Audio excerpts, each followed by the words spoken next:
Welcome to part 37 of the Kicho Wong Dong series. In this edition, we're going to be looking at a kick known as De Dui Frigi, also could be said De Dui Tolio Anesso Pakaro Chagi. That is a jump back spinning inside to outside crescent kick, and before you even think about attempting this kick, you need to have a really good inside to outside kick down, a really good spinning inside to outside kick, and potentially have experience of doing jump into out kicks as well. So watch those videos first. And again, another technique that I would suggest you watch is part 35, which was the technique on the punta chagi, the jump back spinning out to in, just so you have a sense of how fast you need to spin in order to throw the kick.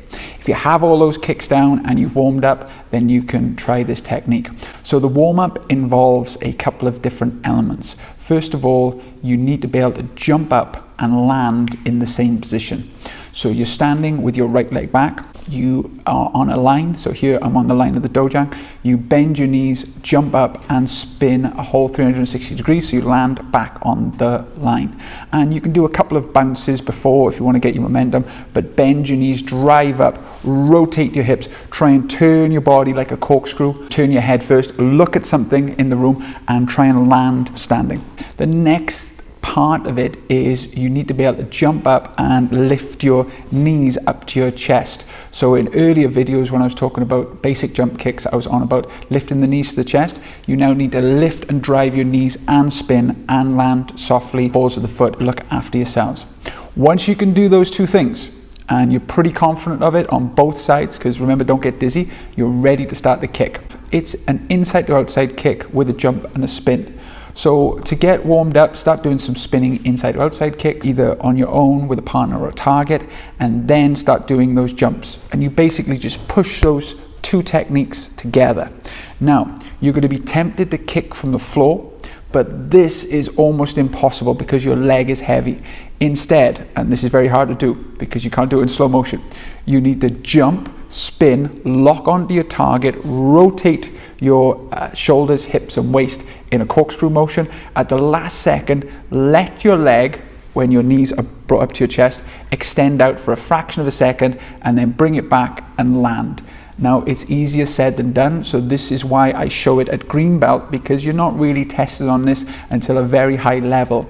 But it takes a long time to learn and practice, and it's going to take a while. Mainly, the thing to do is to concentrate on the jump and lifting your knees and making that 360 degree turn, not the kick itself. So what I'm going to do now is I'm going to demonstrate some kicks where I'm jumping up high, but my kick is very low, but I'm still landing. And once you've got that, then you can start to kick higher. But don't think about kicking high first. Some people have in their head, oh, I can do a really high inside or outside kick, therefore I can do a jump back spin. No, not the case. It's how high you jump, how high your air time is, and there are two ways of doing it. You've either got your leg down, dangling, as I'm showing in this version, or you lift your knee into your body and jump. So we call that the kicking the butt motion.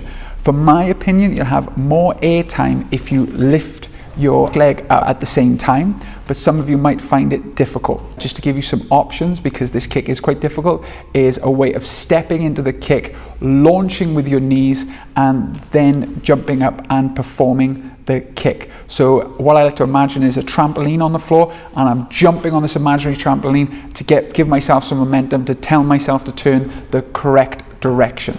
Some common mistakes that I see, the biggest one is people trying to do this kick with a straight leg. A lot of times people use inside to outside as a warm-up and they keep their legs straight and they don't see it as a combative move. So you need to have that combative into out going in your head, flick the leg, and maybe jump with it as well, jump into out, pop into out. And then what you need to do is kick bending your knee and then straighten it. Don't kick with your legs straight. It can be done as I'm demonstrating here, but it's so much harder and it has no tactical value. It just adds this lead weight to the bottom of your body. The second common mistake is people trying to kick before they can spot their target. So they lift their leg up too early and they sort of kick someone usually about sort of 45, 90 degrees before their target. This kick is all about momentum. The faster, the better. The other one that is really common is bad posture.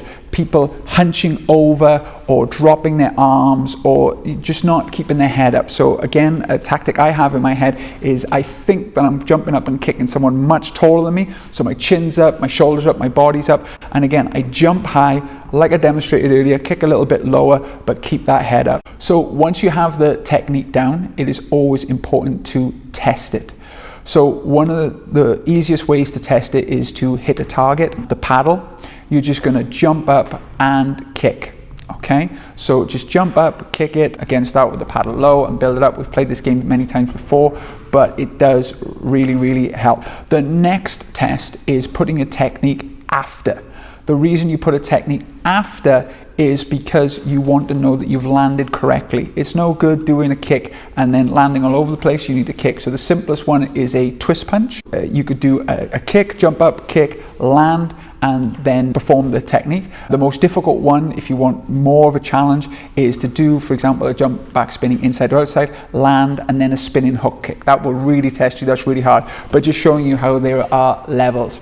The third test is to be able to do it on both sides. In Tang Soo Do, I've always appreciated that they value the importance of being ambidextrous, and as my instructor said, if you need to think about which leg you're kicking with, it doesn't work. So this drill is very straightforward. Jump up, kick, switch stance, jump up, kick. But it really helps you to understand being able to do the kick on both legs.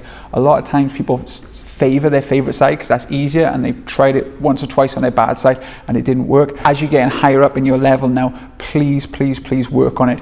Your kicks may never feel the same. It might always feel better on one side, but the idea is to get it aesthetically looking acceptable on both sides. Thank you very much for watching this tutorial on the jump back spinning inside or outside crescent kick. It is a lot more difficult. So if you have any questions about the technique or if you're having trouble with it, please let me know.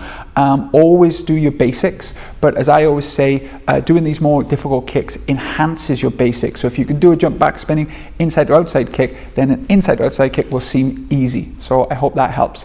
Again, please like and subscribe to the channel, and we'll see you again in a month. Thank you very much for watching. Tang Soo.